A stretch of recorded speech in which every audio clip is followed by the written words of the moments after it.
Hey, this is Charles on Yet. I'm playing PlanetSide 2 for review. This is post-launch. This game just came out, and if you're not familiar with PlanetSide 2, it is a MMO shooter. So it is entirely PvP-based. There's no PvE in this game. You do not fight computer-controlled opponents or anything like that. It is all about PvP between 3 factions, and you have a number of different classes. As you can see, there is a giant aircraft floating here. You can also pilot vehicles. Tanks, aircraft, buggies, things like that. You see transports as well, so that you can move large numbers of people between battlefields. And the draw of the game is the fact that you can have so many people in a fight. The scale of the combat here is really what's impressive. You can see this is kind of our my faction's main base with a bunch of people just randomly standing around. But you can get into the action pretty quickly, which I will show off right now. I still have these tutorial menus up. The game doesn't do a very good job of kind of explaining what you're supposed to do or how you're supposed to do it, but once you figure that out, it's actually really, really interesting, a very unique kind of shooting experience. So with this little instant action menu down here, I can basically pick where I want to go. You can see my faction is red, so we have all of this territory up here, and here is the territory under control of my adversaries. We are actually doing pretty well. It seems like we almost have kind of half of the zone under our control. Each little zone here also gives us bonuses, which you can see in kind of the left area there. So there is more of an advantage to capturing specific zones of territory aside from just, hey, now we have more territory. So it looks like we are defending in this case, so there's kind of a two-way attack going here.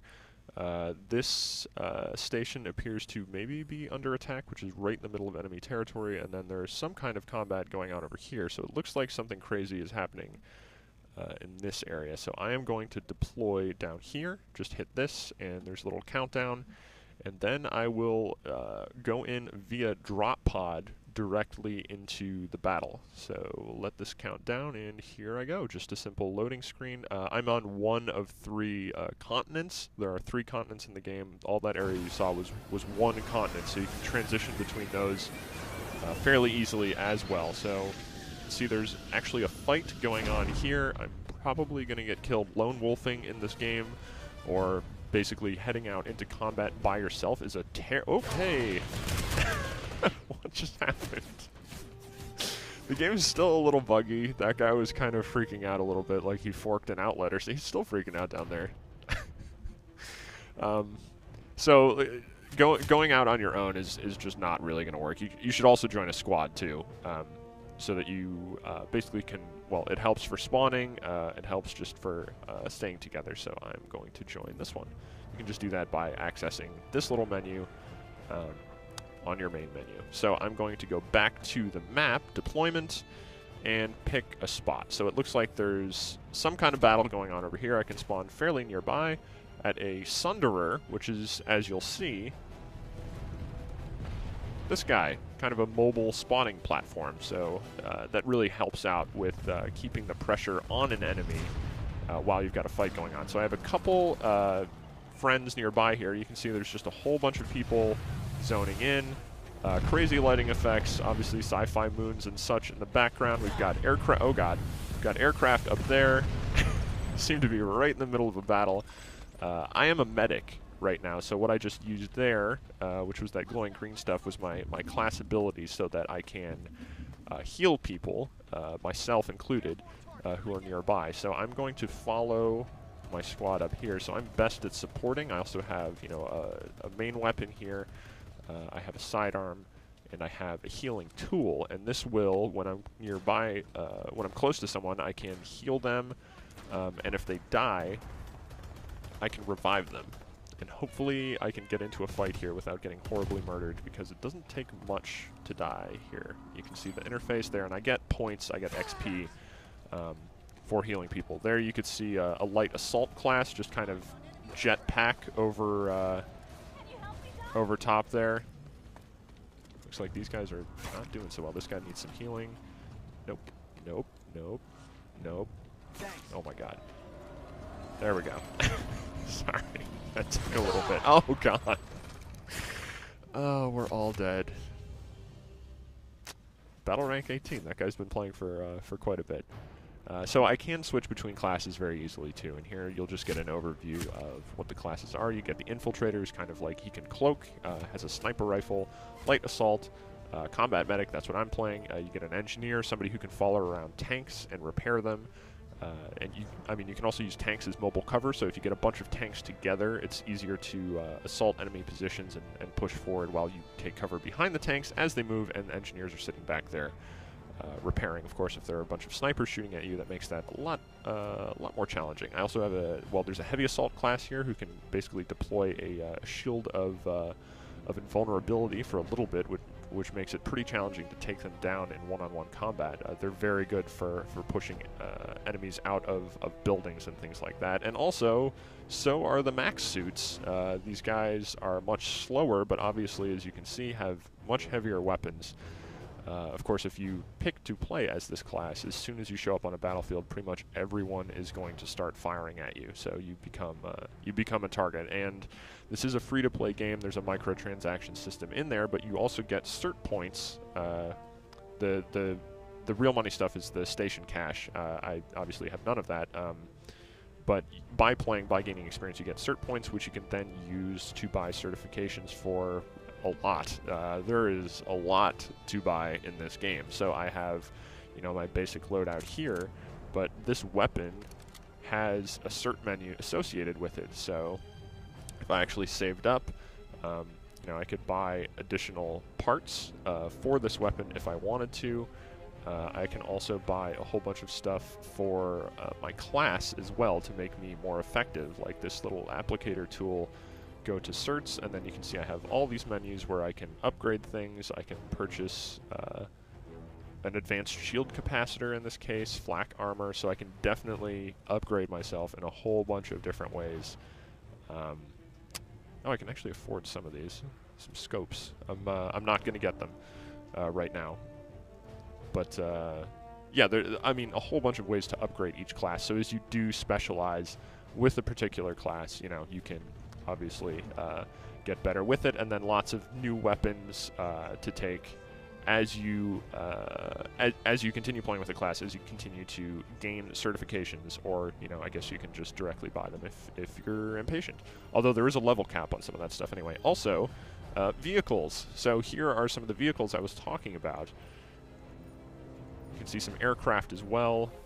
And these also have certification trees. So if you're very fond of using a particular vehicle, you can start unlocking bonuses for them. So if you like the lightning tank, for instance, you can customize loadouts.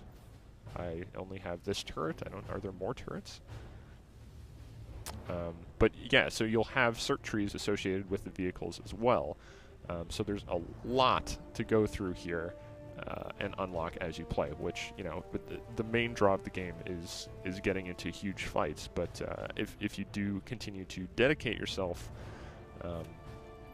to the game, you'll have a lot more options for combat. Although SOE has said that it doesn't necessarily mean you will have many better options for combat. It's just kind of every item is built as sort of a trade-off. So you'll have one that's maybe much more accurate, but perhaps each shot doesn't quite do as much damage with a weapon or something like that, to discourage the behavior tendency of people to just pay a bunch of money to immediately be the most deadly player on the battlefield. That is and I haven't tried every weapon, so I don't know if that's necessarily true. That's just what SOE has been saying.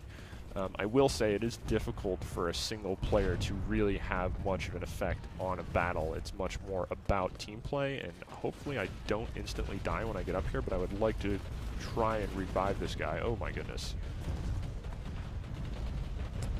So this base is under enemy control up here, and we are attacking it, and I am absolutely under attack here, trying to repair myself and get out of the way of whoever is attacking me, and that didn't work. And I basically just went against exactly what I was saying before, which is that you really need to be in a team to be effective.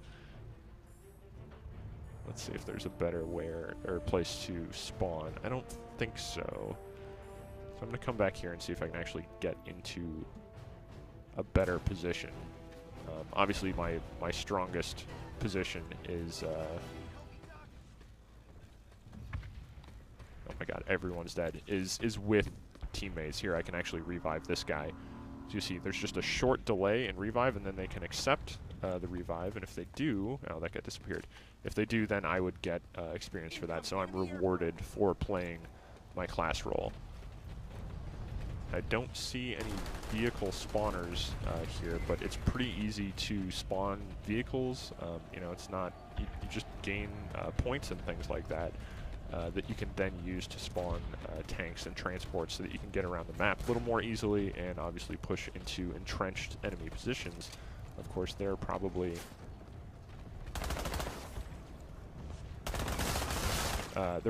also going to be rolling around tanks and everything. So it looks like we're kind of congregating on this bridge. We really do need some vehicle support. But the fact that you can just kind of go, you know, wherever you want to for the most... Oh, there's a guy coming right down the hill there. I'm going to see if I can actually take him out. Don't think that worked. Is he still over there? Oh, there's somebody up there. Oh my god, I need to get out of here. This is terrible. Uh-oh. Oh no. Please don't see me. Keep going. Nope, don't turn. Don't turn. Don't turn over here. Oh my god. Oh my god. This is a terrible position to be in. Why did I go over here? My medic skills are useless to me. Whoops. See if anyone's decided to follow the tanks, and maybe I... Ow! That guy's waiting for me. So, I mean, part of the draw of the game is just to come into these huge dynamic battles, you know. Every time you log in, you're not really sure what you're going to find, but you know there's going to be a huge war going on somewhere. I don't really have many weapons to attack that tank. Somehow I got out of there without dying. But yeah, finding these gigantic battles to participate in can be really fun, especially when you're actually able to take something over, because it really does require such an effort from your team to walk into a base, capture the multiple points within it, and then hold them for long enough so that control of that territory actually does transition over to your team, and then you get a nice big XP bonus as well. Looks like... Nope. Back up a little bit here. I don't know if anyone's actually following me. That's probably a really terrible place to stand, so I'm not going to stand there. Looks like we're pretty pinned down in this area, so I don't know if we're really going to be able to do that much damage. I did get a kill assist, though. Oh, unfortunately, I ran directly across open ground and was horribly murdered by a tank.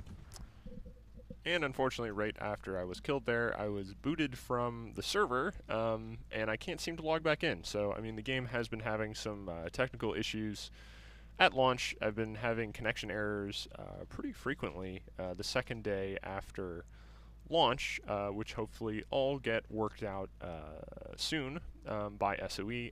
I will continue to post review updates on IGN.com and record more videos as I keep playing, so you can check in for ongoing impressions until I'm finally ready to post a full review. In the meantime, if you want to play the game, it's free. PlanetSide2.com. Just go here, click play. I would recommend doing so.